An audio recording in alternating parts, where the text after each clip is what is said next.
the path that leads to the short that leads to the goal that determines the ultimate. Channel Sports, defining the moment of true sport.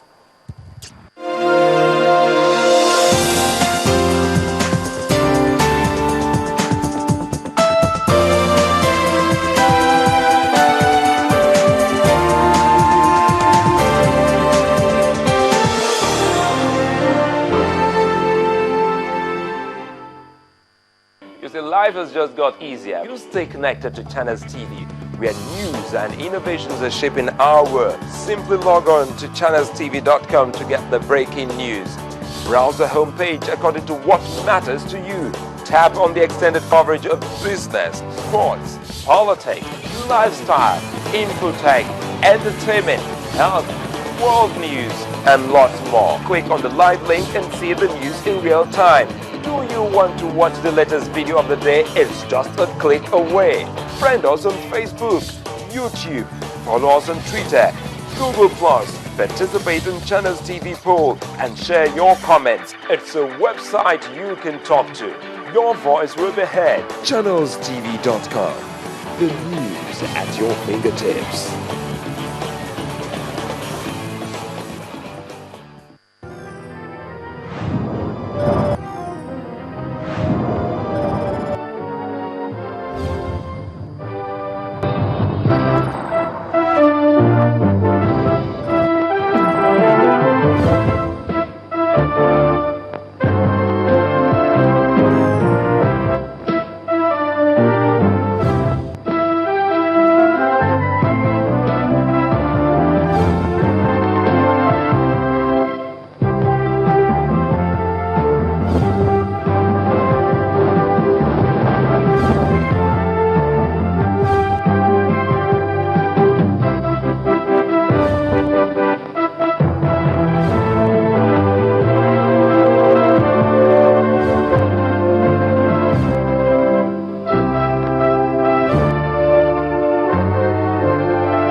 Thanks for staying with us. Welcome to News Track on Channels Television. I'm Joka Rogers. And I'm Charles Eruka. Here are the stories and reports we're tracking this hour.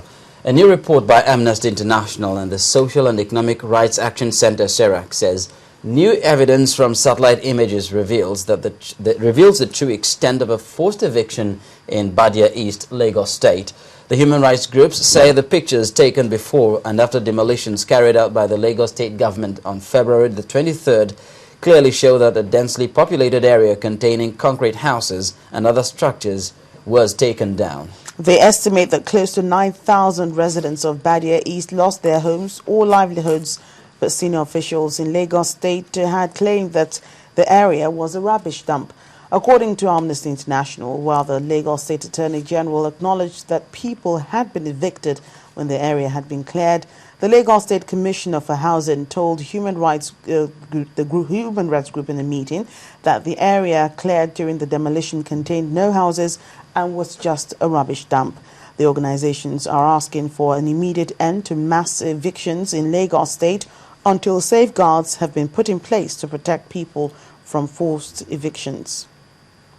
The way that the government behaved in February 23rd of 2013 in Badia East doesn't live up to my own hopes and expectations in coming here. I really came here with the strong belief that that the government could could do more for its people. And I think that as we work with the community to try to find ways forward and alternatives to forced eviction, alternatives to demolitions, we're hoping that the government rises to those expectations and really becomes a leader in solving the huge problems around urbanization, huge problems around housing rights, and so on.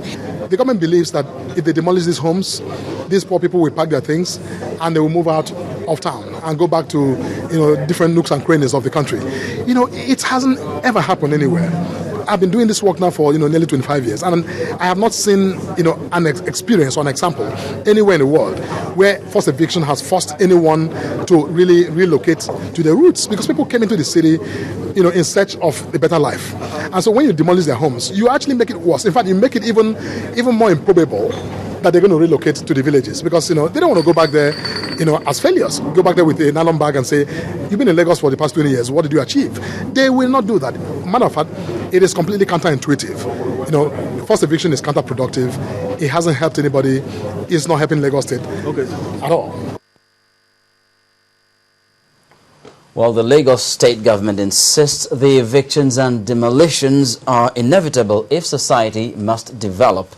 The state governor, Mr. Babatunde Fashola, said about 1,008 units of housing will be developed where the refuse heap community once existed.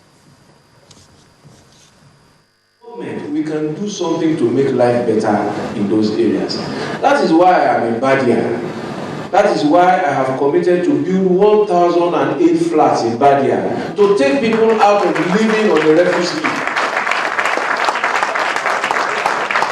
That place has been there since I was a child, and we have carried on as if nothing happened. NGOs of all types have written papers, but who has done something? It is the government of Lagos that has taken the first step to say no, this will not continue. The easiest thing to do is to take in a bulldozer and bulldoze a slum, because governments don't create slums. It's people who do migration settlement. Before government is ready, you have built the house. There is no layout. But this government has said, instead of bulldozing you, we will bulldoze away your difficult conditions by providing you roads as best as we can, by providing drainages in those places to take away water, so that you are free from malaria, you are free from disease, you are free from illness. We will bring primary health care centers close to you, so that your pregnant women and your children will live a useful life. Lagos State Governor Babatunde Fashola. It's good news for serving and retired police officers and their relatives, as the Nigeria Police Force is set to launch a pension fund administration of its own. The Inspector General of Police, Mr. Mohammed Abubakar, gave this indication in Abuja, where he added that every policeman deserves to have a definite means of sustenance while in service and even during retirement. He also announced that the issue of staff welfare will continue to receive priority, just as he promised to address the plight of widows and children of police officers who die in the line of duty.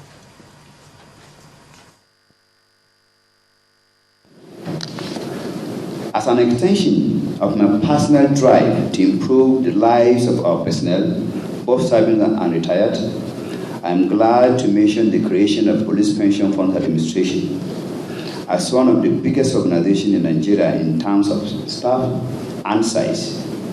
The management of police pension needs has become cumbersome, leading to various inefficiencies that our retired officers experience at the service. It is fair to say that when it comes to police pension, morale is low, because most times our officers get their pension late. Taking this experience into account, our PFA, which will be designated and operated in line with the Pension Reform Act of 2004, will address specific issues to ensure current challenges associated with our pension is a story of the past.